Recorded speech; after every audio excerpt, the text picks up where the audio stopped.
Let's talk about the balance sheet. And so the balance sheet has assets at the top, and assets must equal liabilities plus equity. And so let's get rid of these guys here.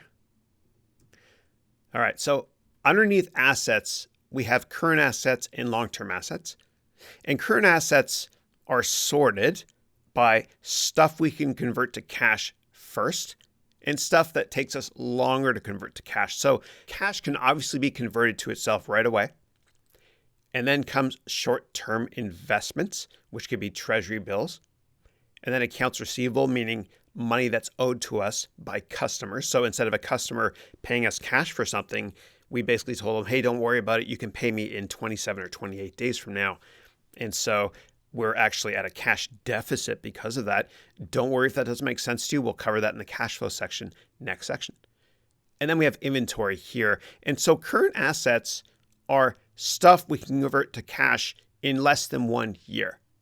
Long-term assets is stuff that will most likely take us longer than 1 year to convert into cash.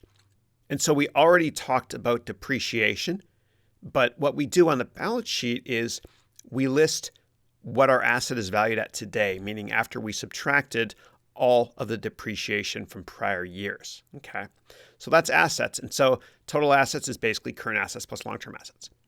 Let's move on to liquidity and equity. And we group these together because assets always has to equal liabilities plus equity. Okay. So in the liabilities section, we have accounts payable, which basically means money we owe to other people today.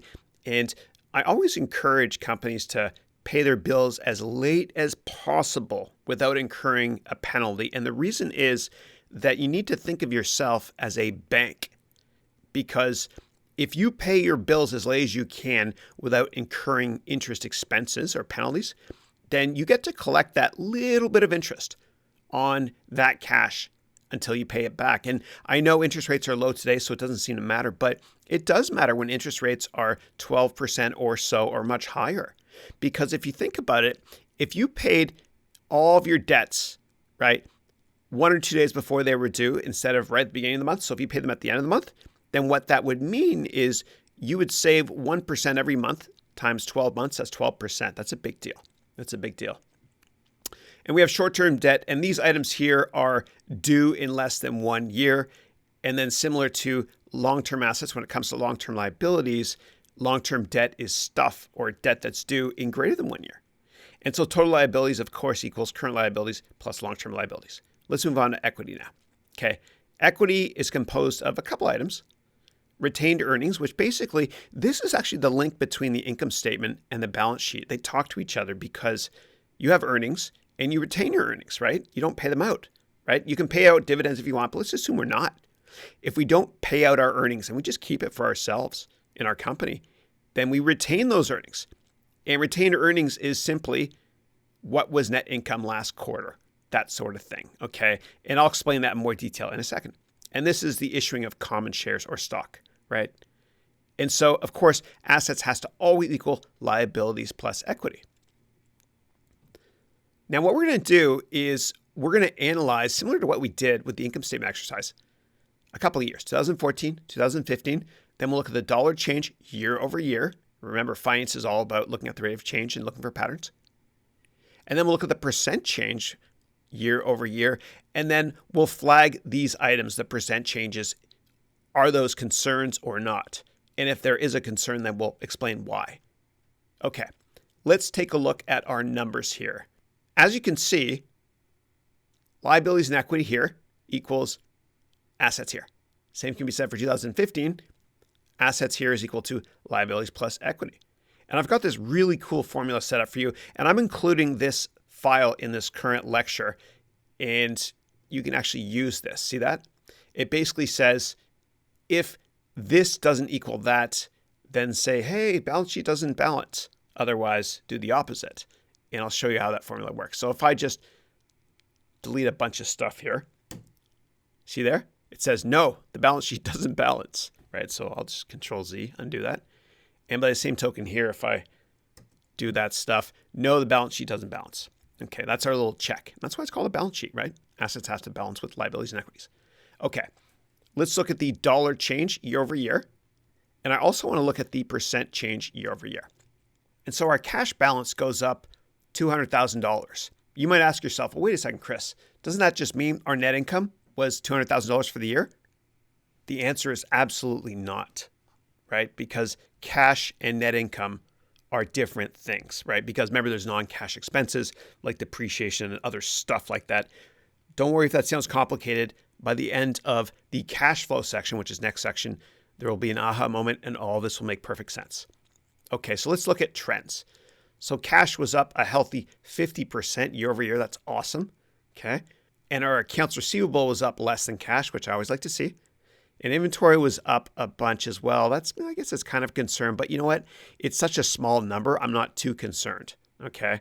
But if you have too much inventory, if it's a massive number, too much inventory can actually bankrupt a company. I'll talk about that later.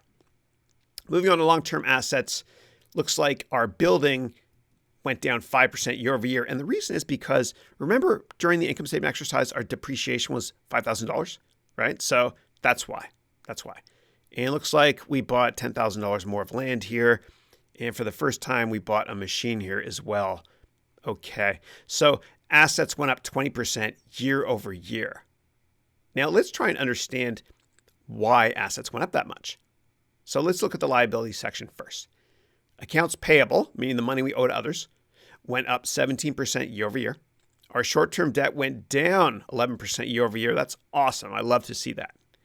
And then our long-term debt went down $100,000. Also awesome. Love to see that. That's great. And then retained earnings here went up huge. Wow, look at that. Went up 80% year over year. That's amazing. Okay, cool. And then common shares, looks like we issued shares for an additional $60,000, went up 400% year over year.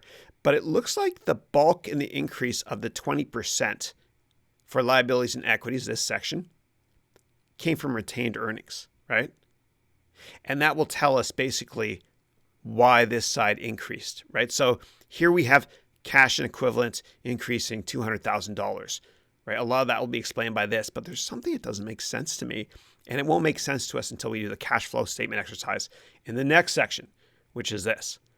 Why is retained earnings or net income up $375,000, right? Which it was if you go back to our income statement exercise. It increased that much for that year, okay?